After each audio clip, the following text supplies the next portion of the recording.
our season 1 finale. How do you feel coming on this long journey? It was honestly like a sweet last episode. And I definitely have a lot of like, I don't know, like cultural commentary stuff that I want to get into later because something just like clicked for me when I saw Snooki like dancing on the boardwalk alone in her like skin tight like leopard print dress. I was like, oh, it all makes sense. So we'll get into that later. Instead of adding some commentary, I would like to commemorate this first season with a song. Okay. And it seems to me you lived your life like a Guido at the shore, never knowing who to cling to when the grenades came in.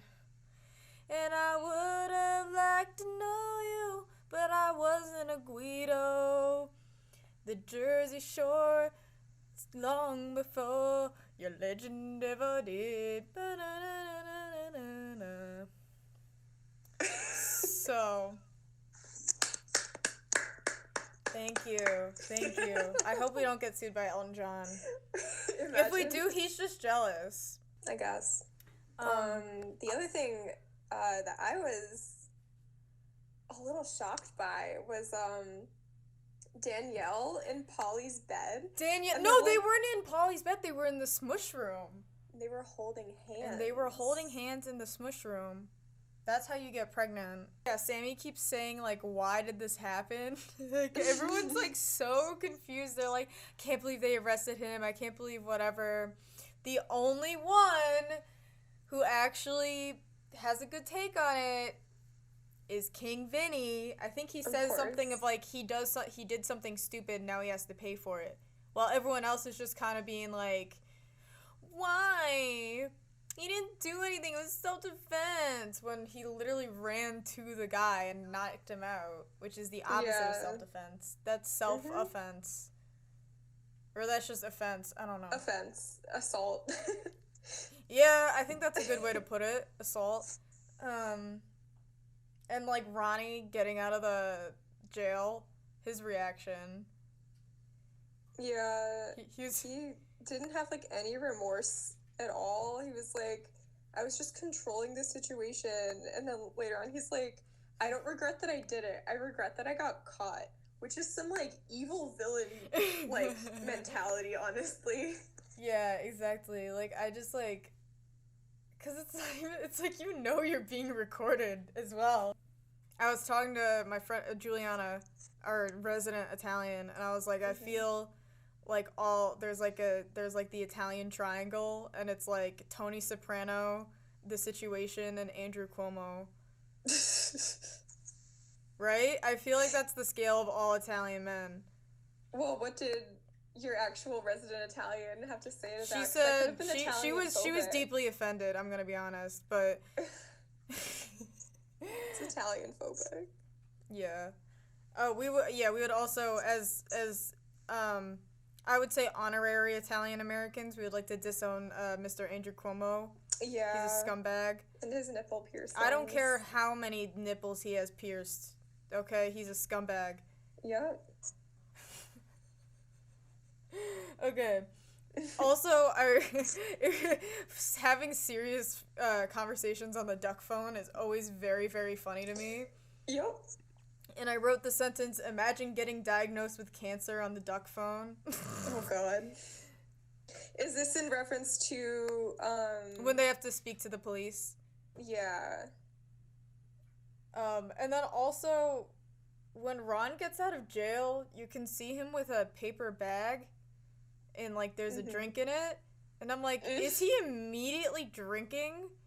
Right? I mean, unless it's, like, Yoo-Hoo, and they have to, like, cover the... I don't know why that was the first thing I could think of. I don't know if they're trying to cover the brand, but I was still, like... I know that they do have to cover the brand on drinks on that show. Okay. It could have been, like, a Pedialyte or something, because it's a thing where, like, after, like, a night of heavy drinking, you, like, lose a lot of electrolytes.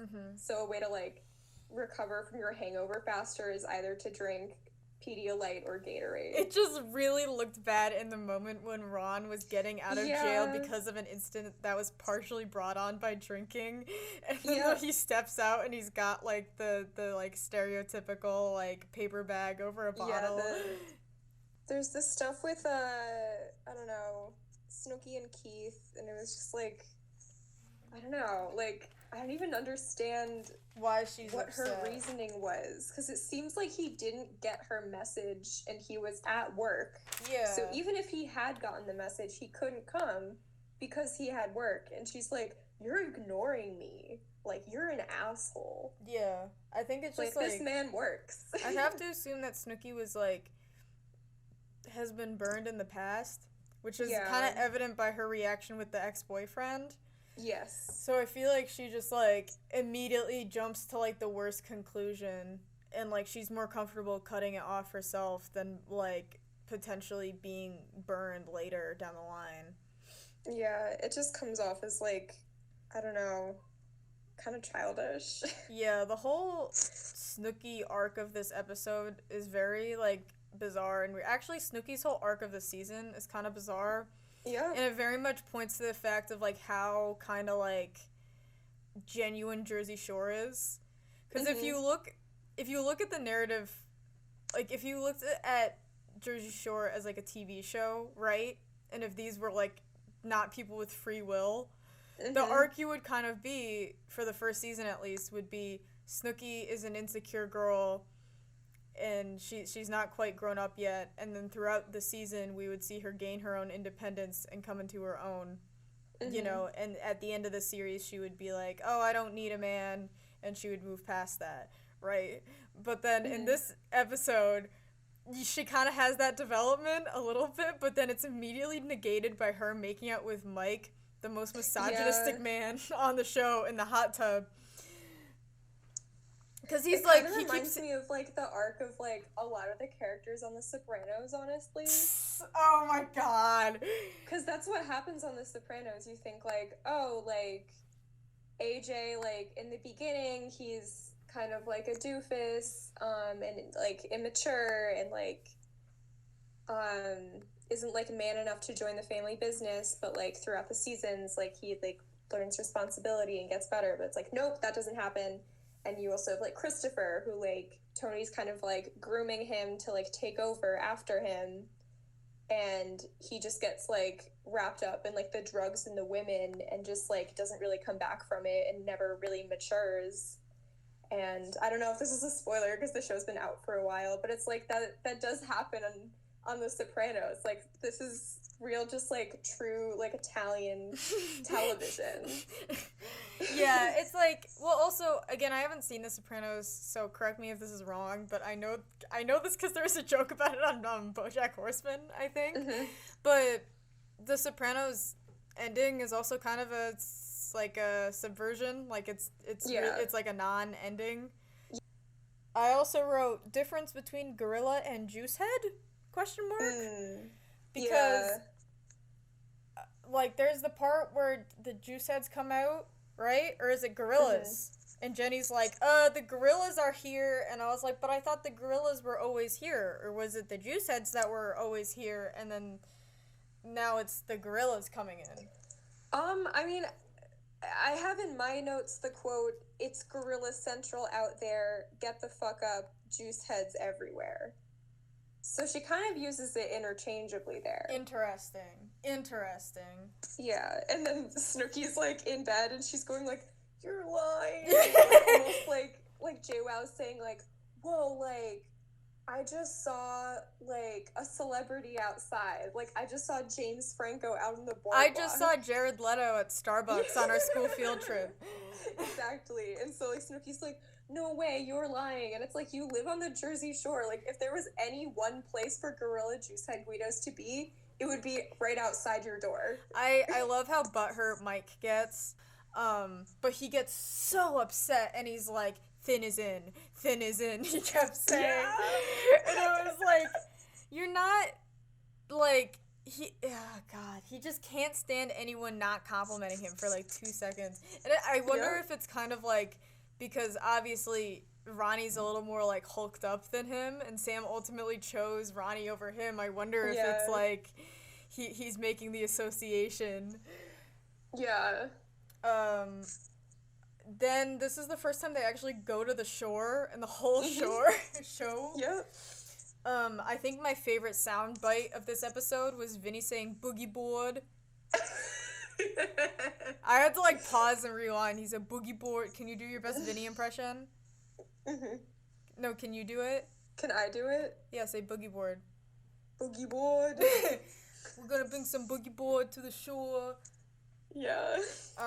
And then we have Mike hitting on that really... Oh, I would also like to point out Vinny being peak Vinny, and he has a bandana to protect his head from sunburn.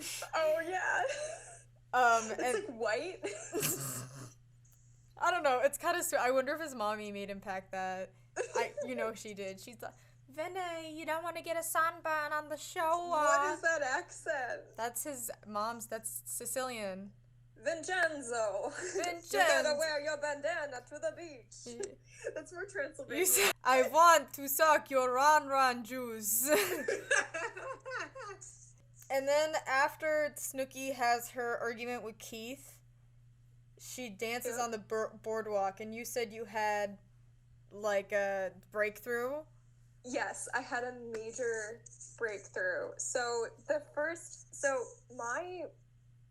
something that I've been trying to figure out this whole season is, like, what the late 2000s, like, why people in the late 2000s were so obsessed with, like, overusing the word stalker. Because that's, like, a thing, like, throughout this season. Like, Polly's like, you stalked my life on the boardwalk, and blah, blah, blah. And, like, Snooki's like, when she's calling Keith and leaving the message in the beginning of the episode, she's like, oh, like, maybe I'll give you a call later, like a stalker. I'm like, why? Like, why were people saying stalker? Are they so referencing Andrei Tarkovsky's masterpiece, oh, Stalker? Yeah, I'm in film school. Snooki, who has read 2 books in her whole life, definitely watches Did she say Tarkovsky. that she's only read 2 books? She's read Dear John and Twilight, and that's it. When did she say that? I read it in an interview earlier. Well, she didn't say she's only seen 2 movies. That's true. One of those movies could be Andrei Tarkovsky's Stalker. Anyway, continue. Anyway, so I started thinking about, like, what was going on culturally during the 2000s. And I don't know, like, post 9/11 America. Jesus, I think that's our first 9/11 drop.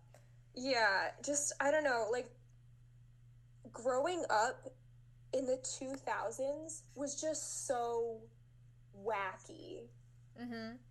Like, there's never been, like, a more, like, wacky decade. I mean, I'm sure, like, the 2010s were wacky in their own way, but there was just, I don't know, after the 90s, like, you really can't, like, escape this feeling of, like, postmodern, like, existential dread, where it's, like, in many ways it feels like we've, like, reached this singularity, and it's like, okay, humans we weren't supposed to get this far.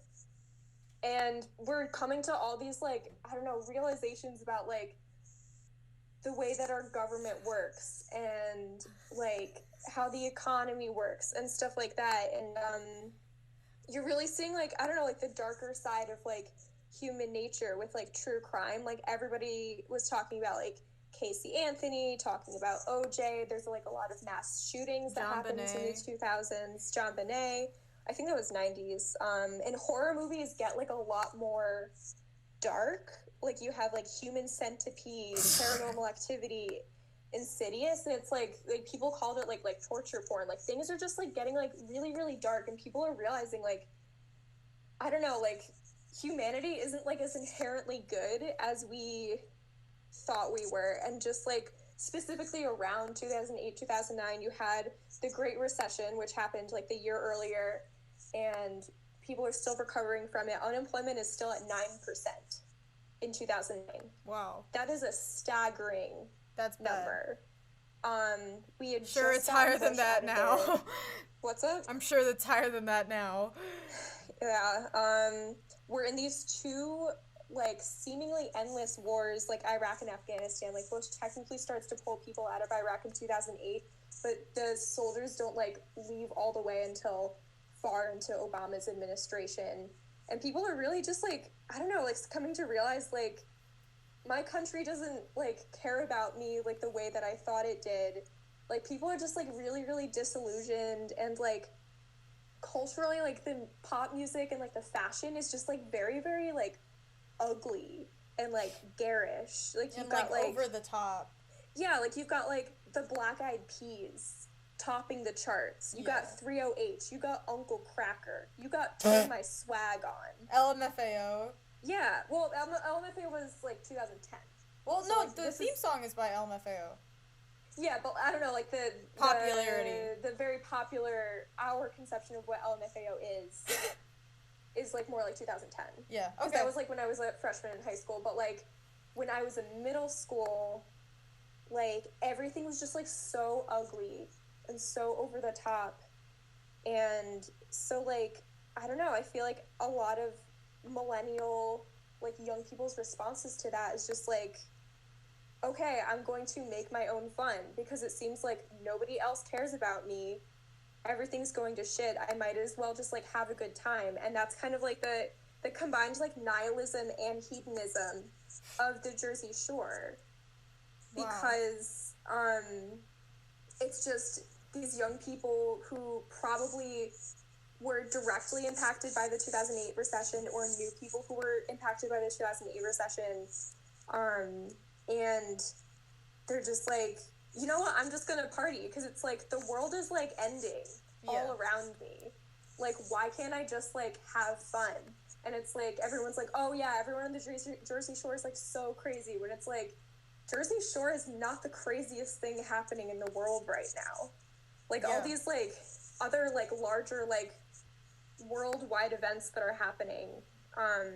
Do you almost think that like the reason they embrace their Italian heritage so much is because they feel like abandoned by America, and they're like, totally. I want to like, you know, because like we're really Irish, and I've said often when I get frustrated that with America, I'm like, oh, I'll just move to Ireland and I'm gonna fix my problems, because it's you have this idealized, you know, vision of your homeworld, like I'm sure, or homeworld, I sound like Superman, like homeland or whatever, like, and it's we kind of share that of like this feeling that if you go to where you have, you know, you're the way your family speaks of this homeland, you know, it's idealized, it doesn't have all these problems, and I'm sure, you know, their Italian family thinks of that, so then they kind of make their own version of Italian culture where they kind of like borrow certain things from it and kind of make it into their own thing rather than really replicating authentically what it is. And then out of that kind of comes Guido culture, because these young people are so disillusioned with American culture. They're like, screw it, we're gonna take some stuff from our homeland, we're gonna take this, you know, partying lifestyle that we like, and that's what we're gonna do, because we feel like we can't rely on our own country. Wow, that was profound. Thank you. And I feel like it's important to like recognize that like they are like Italian, and like not to be like, I don't know, like I feel like there's like a big joke on Twitter right now where people are like, this is Italian phobic. But like Italians have experienced a lot of xenophobia in America in the past. Like the reason that we have this like stereotype of like Italian mobsters is because a lot of Italian immigrants came here around the turn of the century and no one wanted to give them jobs. So then they had to turn to organized crime in order to make a living. And so I think you see that a lot in like The Sopranos, where it's like they really are like yearning for their homeland, but also like want to make a name for themselves. And so like the only way they can do that, or the only way they can like see themselves doing that, is like through like crime, because they feel kind of like left out of the culture that they are living in. Wow. Because it's like that's a big thing where like Tony, like all of like the women he's attracted to, like look like very, very stereotypical like Italian women with like the dark hair and the dark features, and like he's always like dreaming about the homeland, and like when he goes to Italy it's like a really really big deal, and it's just like, yeah, like we think America's this like melting pot, but like the truth is like, no, it's not. Yeah, well, it's like everyone has their own, like, even though we're all technically quote unquote American, we also have like ties to like other places and other places. Yeah. Yeah, wow. I feel like that was like the culmination of like what this project is, because we wanted to like, we created this podcast semi just to talk about our passion for Jersey Shore, but also to kind of like intellectualize it. Because I think it is such a like it so encapsulates a lot of like facets of like American culture and Italian culture, and there's a lot of interesting things to discuss with like, you know, identity, and you know, we often talk about misogyny on this podcast, and I feel like that analysis was like the culmination of like what this project, you know, what we set out to do. So, and it's perfect that it's in the finale. Yeah. See? Like when I saw like Snooki dancing, I was like, that is what like millennial Italians do. Like they know that like they are like alone in this, so they're just gonna like have a good time and party it up. And like that's what the Jersey Shore is all about. I feel like that's why, I mean, obviously I'm gonna make a bit of a connection to now. I wonder why that's, I think maybe that's why so many young people kind of disregard COVID guidelines and still party and are still like acting crazy or whatever, because they're just like, you know, besides COVID, our political landscape, you know, despite the new president, is friggin' nuts. You know, it's hard to get a job. Not to be a bummer, but I feel like it's like, I think that's probably why people are still partying now, despite like knowing it's a terrible thing, because they're just like, whatever, the world is burning, I'm gonna go get drunk. Yeah, and I feel like that's like a larger like Gen Z attitude, where like you'll be like all these kids like who are like 18 are getting like face tattoos and like getting like crazy dye jobs and like stuff like that, and people are like, oh, what about employability? And it's like, the world might not exist in 10 years. Like, I'm gonna do what makes me happy because we're living in a dystopia. I mean, I'm not a Gen Zer, I'm a Gen Z millennial cusp. Oh my god. But that's like my interpretation of like the people that I see on TikTok. Yeah, does that resonate with you? I mean, and this is a lot of because how we were raised. You know, I don't dye my hair, I don't have piercings, I don't have tattoos, I'm not really a partier or a drinker, but I definitely am different than a lot of, it's funny too, because I have these pretty left-wing politics, you know, but I basically have the lifestyle of a Republican, or like a trad wife, basically. So I think there are a lot of people in Gen Z that have that kind of attitude, but I personally don't, because it's just not what really makes me happy. I'm a very anxious person, and I like to be in control of myself. So, you know, drugs and alcohol doesn't really appeal to me, and, you know, in that sort of way. Also because I want to, our parents might listen to this, so. All right, anyway. Oh yeah, Mom and Dad, have you heard about Kaitlyn's face tattoo? Oh yeah. Oh, I look like Post Malone. Anyway, I do like Mike's pep talk to Snooki. Even though it's so, like, not self-aware.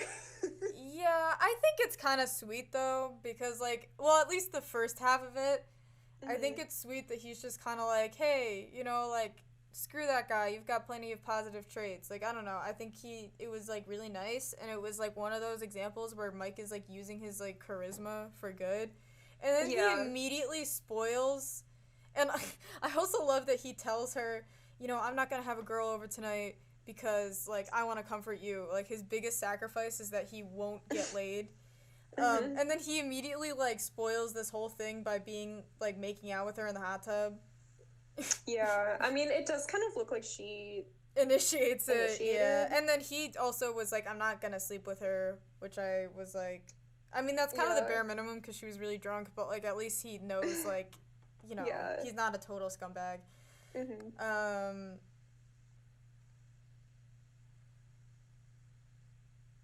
That's all I really had, and then the ending was kind of lame, like them talking about like living in this the shore house, like it's this like great thing, like they were like, I don't know, I feel like I think I watched part of The Last Dance, and that's how they talked like about like Michael Jordan like winning all that stuff. They basically talked about it in the same way. It was like you just lived in a house and got drunk for 2 months.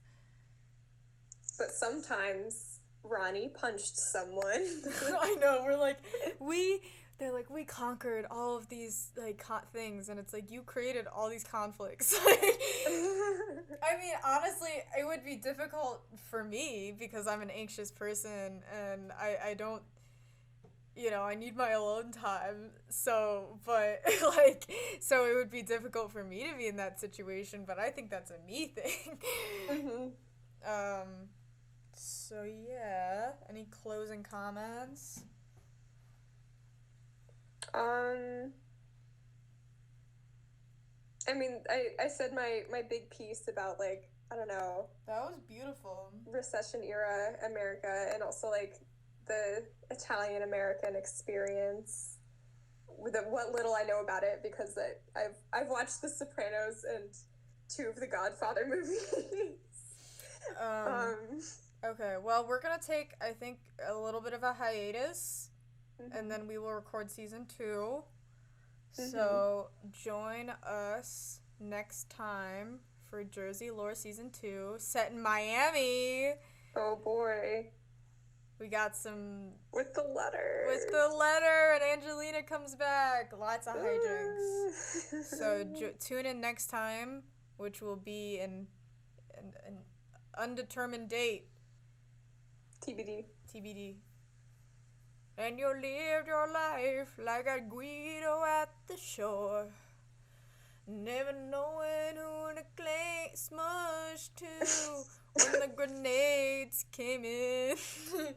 And I would have liked to shot GTO, but I was just a kid. Your Guido turned out long before your tan ever did. Oh my god.